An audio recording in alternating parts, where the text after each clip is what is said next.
Мына азыр бул видеобуз байкап турганыңыздардай Deo Tico'лор жакта жүрөмүн.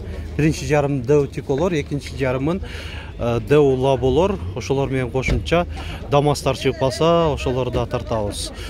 Бүгүн 20 декабрь 2020 жыл, апта күнгө жекшемби, биз Ош шаарында Жапалак унаа базарынан видео тартууну улантуудабыз. Моак Tico'дон баштай берейин анда. 1996 жылы чыгарылган коробка механика, эсин байланыш номерлери.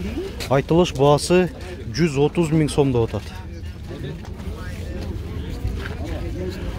Адамдар да көп, унаалар да көп. Лонжерон стойкалар кандай? Жакшы. Жакшы дейт. Tico ушундай эле баада 130 000 сом деп атат. 1996 жылы чыгарылган коробка механика. Родная краска полная. Родная краска дейт го эси. Я с ним стартовал. Идеальный машина. Эмечи? Стойка лонжерондор кандай? Родной заводской. Бу родной дейт. Эми краскасы родной дегенде жараша. Мынаки көрсөткөн аракет жасайын эми мына лонжерондор. Вообще идеал. Жагынан дагы. Эми жакшыраак деле көрүнбөшү мүмкүн сиздерге. Ушул жалпысын. Tico. Коробка автомат экен. Автоматты суранган биздин көрүүчүлөргө. Шуга назар салып коюңуздар. 1996 жылы чыгарылган. Коробкасы кандай? Жакшы элеби? Зор. Жакшы дейт. Стойкалары зор. Таза. Стойкалар лонжерончу? Таза. Лонжерон бир жагы жасалган дейт. Стойкалар бардыгы таза дейт. 90 000 сом айтылыш баасы. Tico.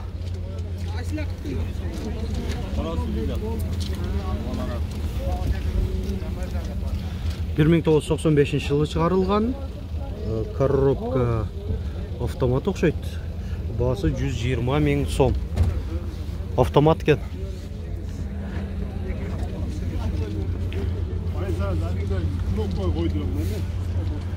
Айтмакчы, биз ушул аптада бейшемби күнү Жалал Абад шаарында келечек унаа базарына да барып тартканбыз. Ал жакта да Tico'лорду тарта кеткенмен салыштырып көрүңүздөр. Менин оюмча Оштон көрө Жалал Абадта бир аз арзаныраак айтып атышат Tico'лорду. Ошол Жалал Абадта тартып атканда арзан айткан 45 000 сомго деп айткан Tico'лор бар эле. Бул да азыр мен аракет кылып көрөм дагы арзан издеп тартканы. Мына 1996 жылы чыгарылган, азырынча ушул эң арзан айтылган Tico болуп атат, 70 000 сом, коробка механика. Ушунун жанында дагы бир баасы жазылып турган Tico. 1996 жылы чыгарылган, баасы 80 000 сом, коробка механика. Эми ким билет, ушунча Tico'лордо деле көп, аябай. Арасынан дагы деле арзаны чыгып калышы мүмкүн. Tico 115 000 сом деп атат. Коробка автомат. 1997 жылы чыгарылган. Ушун эле жанында дагы ушундай эле окшош эле экен. Жылына эле айырмасы бар. 1995 жылы чыгарылган коробка механика. Баасы 110 000 сом деп атат.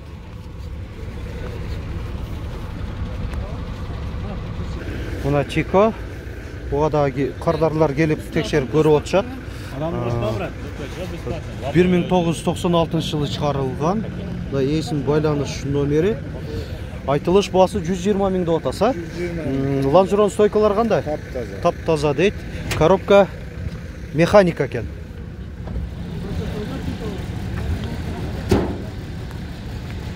Мына чекеде эле тартып берейин десем, урматтуу көрүүчүлөр, ушу баасы жазылган эмес, өзү негизги маалымат кагазында. Ээлери да өздөрү да жок, көрүнбөйт. Мына чекеде эле тартып берейин десем, өзүңүздөр да көрүп алыңыздар. Кээ биркилеринде мына жада келсе, мына жакшынакай эле Tico турат. Маалымат кагазы да жок. Маалымат кагазын да коюп койгон эмес. Эми биз Лабо катар жакка өтүп кете берели. Ошол жактан жок, кагазың жок экен го, сенденби? Бул ээси бул жакта экен. Кагазы менен жазып коюшуң керек. Жылы канча? Жылы 96. 1996. Баасы канча деп атасыз? 140. 140 миң. Номериң айта бер. 559 22 22 96. Салонда көрсөтүп коеюн. Мына Лабо катар жакка да келдим. Бул жакта да байкаганыңыздардай аябай көп унаалар чыгып турат. Тыгыз жайгашышып. Бул Лабодон баштай берели. Баасы жазылып турат. 1995 жылы чыгарылган, бензин болуш керек. 230 миң сом.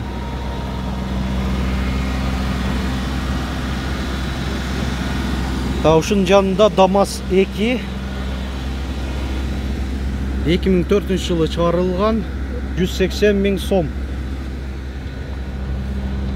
Өзбекстандык көрүүчүлөрүбүзгө аябай кызык болуп атса керек. Дагы деле көбүнчө комментарийде силер ушул долларга айта кетиңиз деп айтып каласыңар. Валюталардын курсун айта кете берейин. Анда азыркы акыркы билген маалыматтарга караганда 1 доллар 80 сом 60 тыйын, 1 евро 97 сом 80 тыйын, 1 орус рубль 1 сом 10 тыйын, 1 казак теңгеси 19 тыйын болуп атат. Могу жерде көк Лабону суранып атышат. 1998 газда. Баасы канча? 230 миң сом деп атат. Лабо нарашка бар. 2010 жылы чыгарылган, газ болуш керек. Бул баасы 300 миң сом. Лабо нарашка бар. 2000 жылы чыгарылган, бензинби? Бензин экен. Баасы 230 миң сом. Кайсы? ДАМАЗдыбы? Жок, бул жакта Лабо экен. 1999 жылы чыгарылган. Бензинби? Бензин экен. Баасы 250 миң. Дөңгөлөктөрү жакшы, кышкы протекторлор жакшы экен. Ушун жанында да Лабо 2000 жылы чыгарылган, бензин. Баасы канча? Баасы 250 кем бар. 250 миң кеми бар дейт. ДАМАЗ 2 2005 жылы чыгарылган, газ. Баасы 280 миң сом. Жүргүнчү ташуучу. Лабо 5-6 ай болуп калды дейт. Кореядан алып келгенде. 2015 жылы чыгарылган, баасы 400 миң сом. Заводской газда. Мынанда каркасный тент.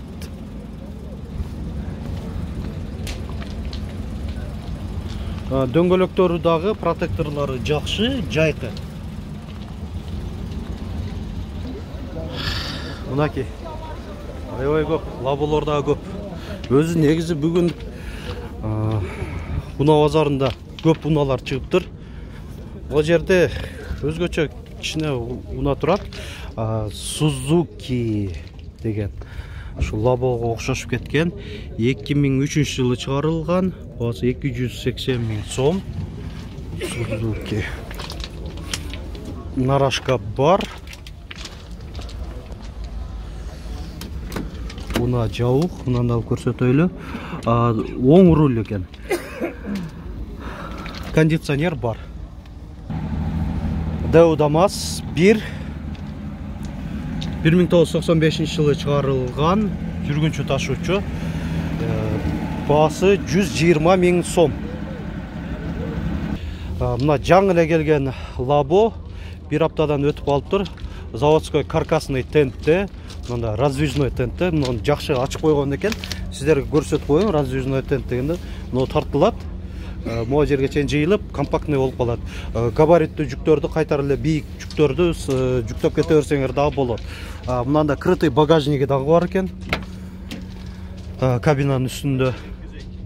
Пробеги 202.000 километр дейт. Дөңгөлөктөрү мындай, протекторлору аябай жакшы экен. 2017-жылы чыгарылган.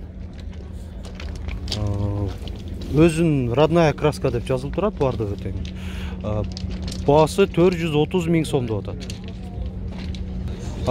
Бул лабо дагы ушул эле адамга караштуу экен.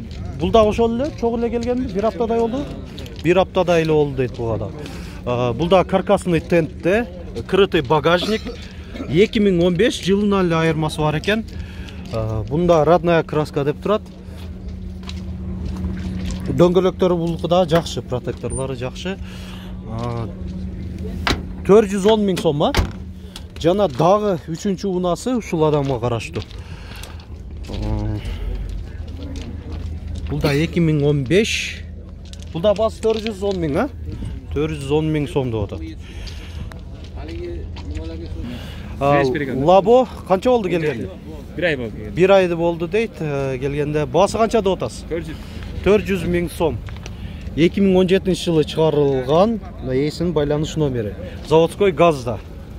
Жана ушул адамга караштуу мо көк лабо. Бул Кыргызстанда жүргөн. Нарашкасы бар. Бензин 2001-жылы чыгарылган. Бунун баасы канча деп атасыз? Буну 250 деп атабыз. 250.000 сом. Лабо 2017-жылы чыгарылган, заводской газда тез арада сатылуусу зарыл экен. Басында бирок жакшы эле кылыпсың.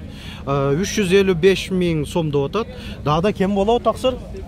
Же боло турган эле жаздыңызбы? Аз эле. Мынау бул плюс 1 дегени алынып 1 жыл турган үйдө. Биз заграничка кетип калганбыз. Ошондо 18 деп койсо деле болот, бирок 17 деп жазып плюс 1 деп анан документ мынау ноябрдын алдында октябрдын аягында болгон. Ошондо чыкты да мындай турганда. Турган машина иштетилбей эле турган экен да. Алып коюп эле кетип калган заграничка. Ошо чет өлкөгө чыгып кеткенбиз эле дейт, алып коюп эле туруп калган дейт. Отургучтары кожа экен.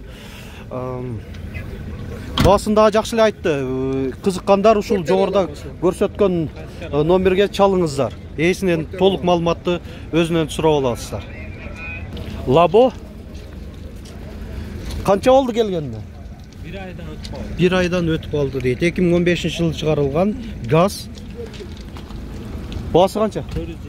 420.000 сом.